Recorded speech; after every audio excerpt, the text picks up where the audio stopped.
You see on TV or online pastors preaching to hundreds each week.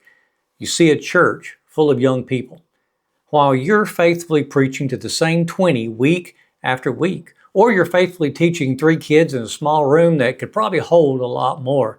Now, those are just 2 examples. But does any of that make your ministry less valuable?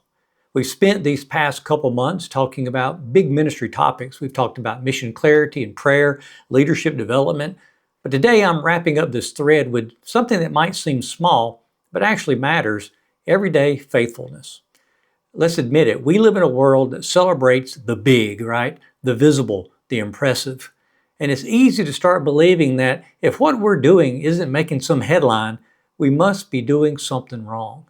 But let's think about Jesus' ministry.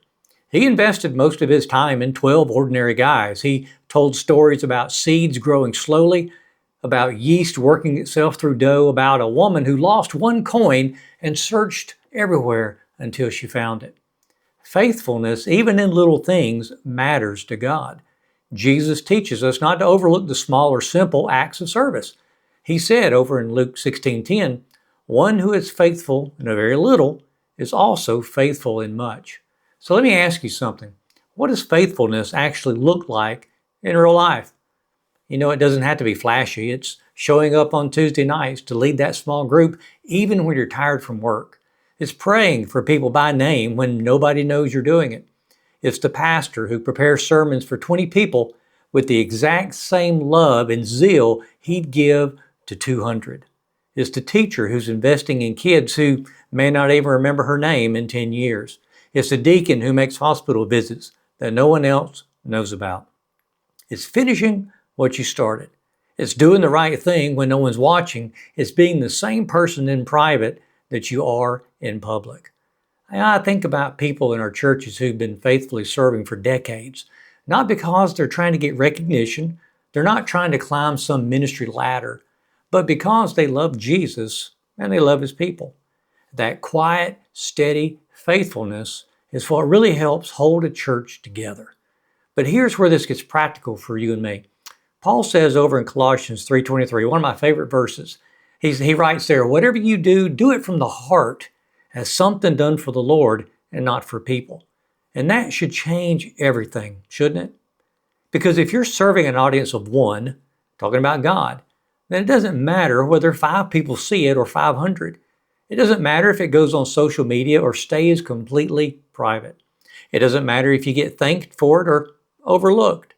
God sees the person who naturally shares the gospel with people in his everyday life. God sees the bivocational or part-time pastor studying scripture at night because he just got off of work. God sees the homebound believer whose ministry now is intercessory prayer from their living room. None of that is wasted, and none of that is insignificant. Jesus said when we're faithful in little things, we can be trusted with greater things. But sometimes the reward isn't bigger responsibilities or more visible ministry. Sometimes the reward is simply becoming more like Jesus through faithful obedience. So wherever you are in ministry, whether you're a pastor who might get discouraged, a leader wondering if you're even making a difference, or a church member thinking your contribution is too small to really matter, don't overlook the days of small things.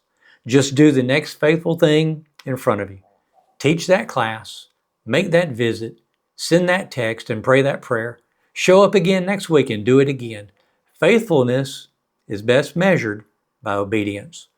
Some of you have been faithful so long, maybe you're just tired. And look, I get it. But don't quit now. Don't let weariness convince you that your faithfulness doesn't matter. It does, and God sees it, and it's needed. So as we wrap up this particular thread of conversations we've had, my prayer is that wherever God has you, you'll be faithful there. Not perfect, faithful. Not impressive, but obedient. And not necessarily successful by the world's standards, but pleasing to the one who matters most. I want to thank you for joining me for these ministry conversations. Until the next one, keep serving, keep loving, and keep following Jesus. You have a great day. Bye.